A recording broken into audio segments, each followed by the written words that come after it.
Hold up. Wait a minute.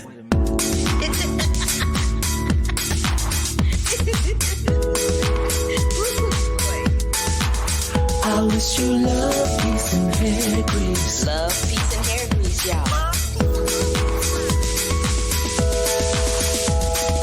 Yeah, you know, we shoot straight from the hip.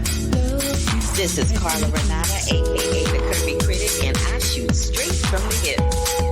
Yeah, you know, we shoot straight from the hip. Who is funny that starred in Guess Who? Remember I said that? Well, I'm about to show you who she is. And there's going to be a couple of pictures where it's not just her until I show just her, right?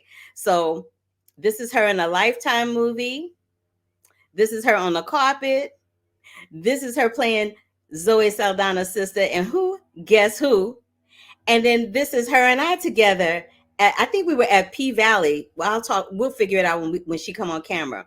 But her name is Kellee Stewart, baby. And Kellee has been very vocal about what it is like to be, after a certain age, wanting a family, wanting to have kids, and not having a significant other to do that with, and wanting to do it by yourself, but then having to do this in vitro situation. And it's a whole lot going on. But I love how she took these pictures. She makes wanting to have a baby very sexy. I'm just gonna say it. She makes it look very sexy. And then she's got the little thing with the little baby thing. I'm like, I am proof that God answers prayers. And yes, God truly answered my prayer by having her join me today. So without further ado, let me bring to the stage my good girlfriend, Miss Kellee Stewart. Hey! Hi, friend. Oh, I'm very blue today. Hi, Critic. Hi, darling. Thank you so much. First of all, thank you for that amazing introduction, because, like, oh my God, I was looking at those pictures of myself going, child, I wish I had a makeup artist over here in Philly with me so I could, like, look like some of those photos. But thank you so much for having me, and I'm so excited to be here. And I just saw you on Act Your Age, and I'm just obsessed with you and all of the things. You always say that. You always say you're obsessed with me. You are so freaking funny. I love you for that, though. I love you back, baby. I'm gonna put my glasses on so I can really see y'all. Okay. Okay, cool. So let's talk about this situation that you have going on. Just explain to everybody, explain to everybody what it is that you're doing and the initiative that you're launching in conjunction with it. Well, about the fertility, yes. I froze my eggs when I was 37 years old. Yes, ma'am. Yes, I froze my eggs when I was 37.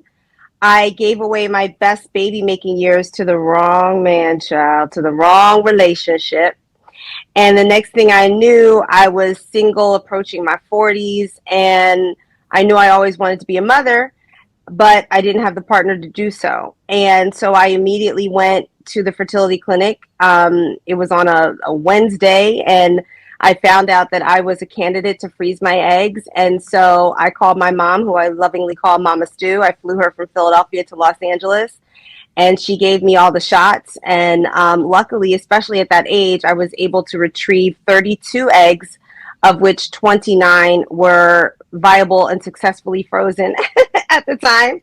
And so I just kind of wanted to put them away. I never thought that I was going to be public about it. But when I learned about all the underlying conditions that affect fertility in those that identify as female and those that identify as male, PCOS, fibroids, endometriosis, and especially the fact that those conditions that I just named, as well as others, affect Black women sometimes 3 times more than our white counterparts, I knew that it was an opportunity for me to educate myself, and then to use my platform to educate others about being proactive about your fertility health, because I got lucky that I got that amount of eggs. Now, when you freeze your eggs, it's not guaranteed, y'all. You're freezing your potential fertility. Okay, nothing is guaranteed in this world. We know that. But the reality is I have 29 chances that I would not have had I not taken that initiative. So I wanted to educate my fellow, sisters and brothers about it. So I did.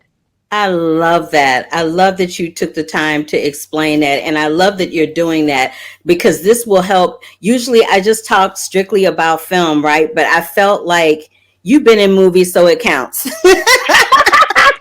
I felt like it You know what I mean?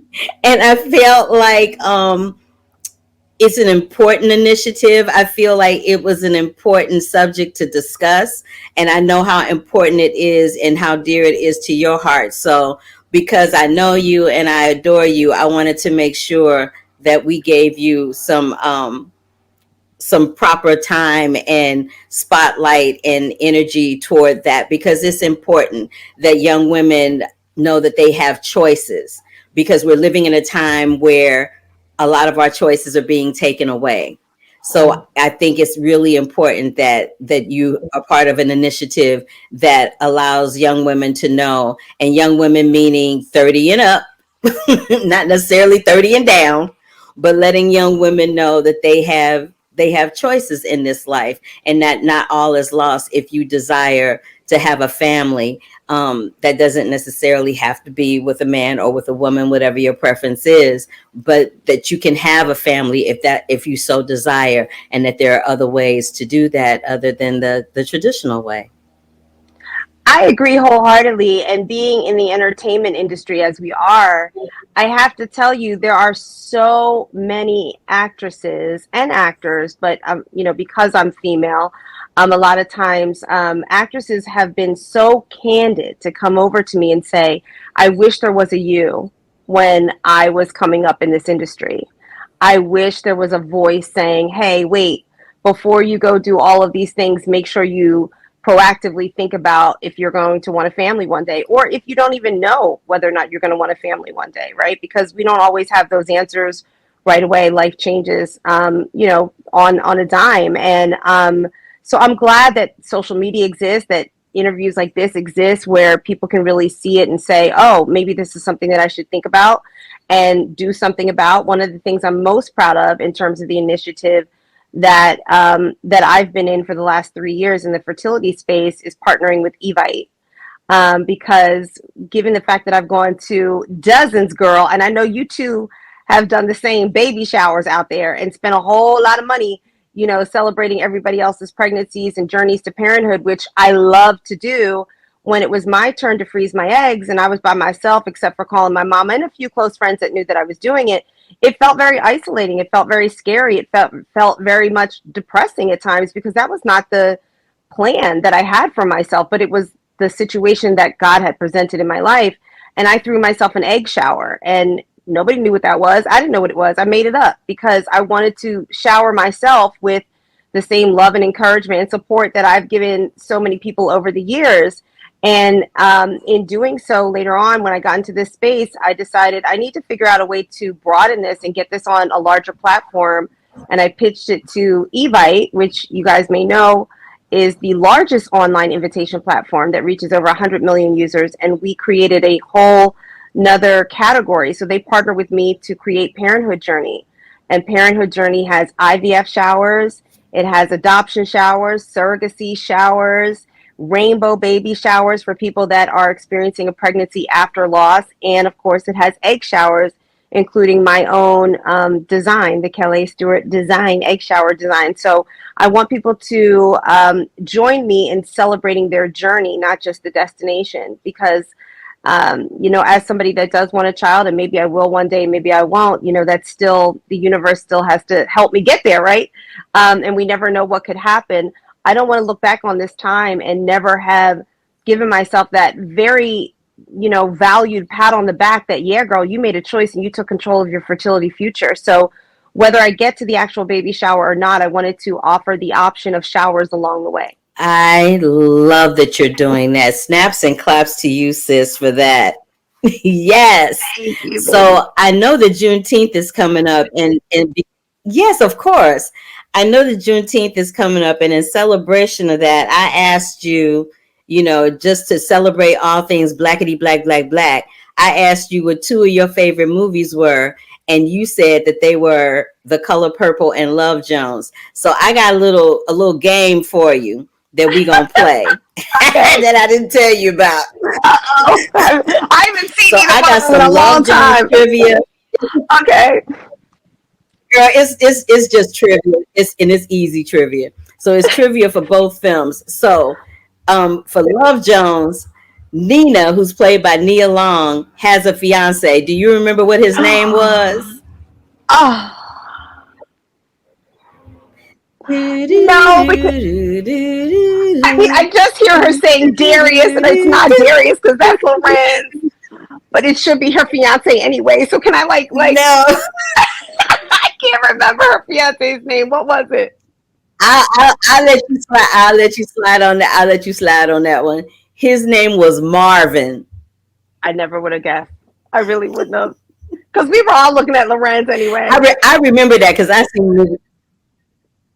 Well, I seen that movie a million times, so I knew that. So another one. Darius recited a poem because Darius was, a poetry slam jam kind of dude. He had this poem called A Blues for Nina. I know you remember that poem. There's this one line where he says, and I want you to complete the line, I just want to give you injections. You know what? If it doesn't end with the funking my right, I don't know it. Because that was the line, y'all. It was about I know the fucking my right arm and the blues to your right. Yes.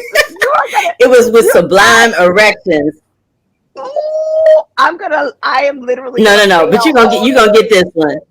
Uh-oh, I'm scared. I haven't seen it in No, so you're long. not. No, you're not. No, you're not. No, you're not. You're gonna get this one. What was the name of the poetry club? Oh girl, I don't remember. Kellee, come on now. It was the Sanctuary. I promise you. So for those who don't know what we talking about, My whole you're black funny. card, You are funny to my me. whole So black card just got taken away on the Curvy Critic. your whole black card was revoked. I haven't seen it in years. I truly haven't. So okay, I should have chosen. okay, you are hilarious. So, no, you funny. For those who don't know what Love Jones means, this is what it means. Two strangers meet and they move toward the same kind of togetherness. And in this film, it's a name for Love Jones literally is like an urban colloquialism, which means addiction, and dates at least as far back as the 70s. So, there's a whole song called Love Jones, I got a Love Jones for you. So it goes all the way back. So for those watching, that's Love Jones. This was the movie.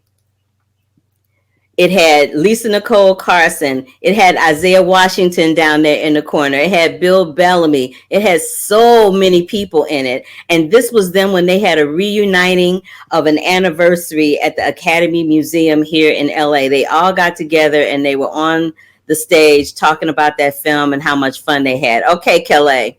Now we're going to go to The Color Purple. Oh, God, I'm So I'm going to ask you this. No. You're going to know the answer to this, I promise you.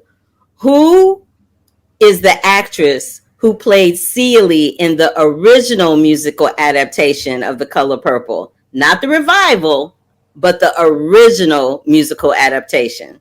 Original musical adaptation? It wasn't Cynthia? It wasn't Cynthia? It was Cynthia No, Danielle? Cynthia did the revival. Who did the original? No. That was the revival. The person who was in the original was a young lady named LaChance. And LaChance won the Tony Award. And yes, LaChance won the Tony Award for her role as Celie in The Color Purple. She's also known for being on Broadway in Once on This Island, which is the show she got her first Tony Award nomination for. Her last musical, I think, that she did on Broadway was a show about Donna Summer, which I think she got nominated for a Tony for that too. And this is what she looks like outside of her costumes. This is what she looks like now. And I just had to throw this up because this young lady is her daughter, and she is on the latest Star Trek series right now on CBS. Her name is Celia Rose Gooding, and that is LaChance's daughter. Oh, yes, I'm educating a sister. All right, so now, yeah, because I was a huge. So now I know you know this. Fan. Mm-hmm. Yes, so I know you're gonna know this one. Who plays Celie's sister? I'm not gonna know because. Yes, there's a delay. Yes, you are. You are gonna know. I can see her. She's brown skinned and she's beautiful, and she does the clap hands. But what's her name? Jesus help me, God. Carla, next time you got to tell Okay, me I'm I'm gonna looking tell. I'm gonna quiz. tell you what her name is. Because I before you tell me Okay, there's beautiful baby. There she is. What's her name?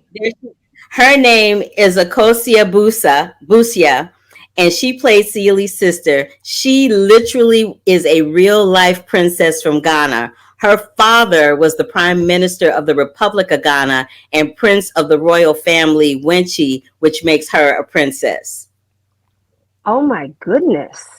I knew she was a princess, but I didn't know what country. This picture is from the last scene in The Color Purple when she finally is reunited with Sealy. This is what she looks like now. Beautiful. And she has a daughter. I think I have that picture. Do I have that picture in here? I should have a picture in here. She was married to John Singleton, and they have a daughter together. I don't have that picture, but she was married to John Singleton, and they have a daughter together. So yeah, Beautiful. so Everybody that is it for listen. my Color Purple trivia. If I had known, y'all, That I is just it for want, my Color Purple. in my own defense, okay, I haven't seen either one of those movies in the longest of times. And I am in Philadelphia taking care of my parents. And if I had known it was going to be trivia, okay, I would have watched it. But I would have refreshed my memory. So everybody can take my black card. I'm gonna find a way to get it back, but it I just deserves to be wanted to. taken. No, I failed. I got a zero. I got a zero. I got an F. Okay, I didn't know, but I know now. I ain't messing with the Curvy Critic like that again. Now I know. I gotta be ready. I have to be ready. You know I would have never guessed that either. And Carla was gonna sit there, you gonna know this one. I was like, and that makes me nervous right away because the pressure is on. Okay, anyway. Okay, next time. Next time. I just wanted to make our time. We were talking about something so heavy in the beginning that I just wanted us to have some fun as we I got love it. toward the end of our time together. But I just want to ask you, what is it about those two films that you love? Like, what is it about Love Jones that makes it one of your favorite movies? Oh, the push and the pull of love. I feel like it was one of those films with, you didn't really see a lot of black people in rom-com movies, in those romantic comedy movies. We were always not looked at in that light in terms of the broader scope of the industry. And what I loved about Love Jones is that it was about the push and the pull. Their love story wasn't a straight line. And no love story that I've ever experienced in my life, or even my parents have been married 55 years, but they broke up for 2 years in their courtship. I loved the fact that and then got back together and got married, and luckily they did, because otherwise I wouldn't be born, y'all. But I love the depiction of the messiness of love in Love Jones. I loved the rawness of it all. I loved the hiding of the vulnerability, the not wanting to go there, and I love the decisions to lean in. And I loved how Lorenz, how Darius, how he stood up for himself, how he stood up for how he felt about this woman. And I love how he found it. It was just beautiful and seamless, even though I failed at the trivia of it all. It was just so beautiful and seamless. And there was lines in there, like when she got mad at him and he was like, you stand out here like somebody stole your bike. There was just these lines that just always stuck with me as part of who I am and part of the love stories that I've been able to witness in my own life and my family. So that's what I loved about it. I love that. And what was it about The Color Purple? The performances broke my heart, and it was one of the first movies that ever did that. I was very young when it came out, and it was one of the things that what went on with Whoopi's character and Danny Glover's character in that home, the abuse, verbally and otherwise. I had never been transformed out of myself to a place of deep empathy on the screen, to a place where a female's identity was being taken from her, her will was being taken from her. And I guess this is a little bit heavy, but I was able to relate to that. And I had never seen that before. and I had never saw the victory in that later for her. And it was just layers. The story was layered, and it was beautifully crafted, and everybody's performance was insanely touching and memorable, and that's why we're going to be seeing it again this Christmas. Um, so yeah, it was a life altering movie, life altering. Yay. Well, sis, I told you I was going to keep you for 10 minutes or 10 or 15 minutes, and I like to keep my word. I, I want to thank you for taking time out of your Sunday to play a little game with me and enlighten people about your journey. Tell folks where they can find you and where they can find more information about what you're working on. Okay, you can find me on Instagram at kstew222. That's KSTEW222. On Twitter, it's my first and last name, Kellee_Stewart. And you can also look at warrior-wednesdays.com. That's warrior-wednesdays with an S.com. And you can see me talking to many Black males and females about fertility, including Danielle Brooks, who was in the a Broadway production of The Color Purple, of which I failed that game. But you can see Danielle's story because she talks to me about her birth story there. So you can get a little Color Purple there too. Great. All right, sis. Thank you so very much. I appreciate you. And hopefully when you get back to LA, we'll have some me time in person. Yeah? Absolutely. Absolutely. I miss you. I adore you. Congrats on everything. Mwah! Thank you so much for having me. I love her so much. She's the best person ever. Ugh. She is the best person ever. I really love her a lot, and she's just a really lovely person. Yeah, she's a lovely person, and she has some wonderful things going on.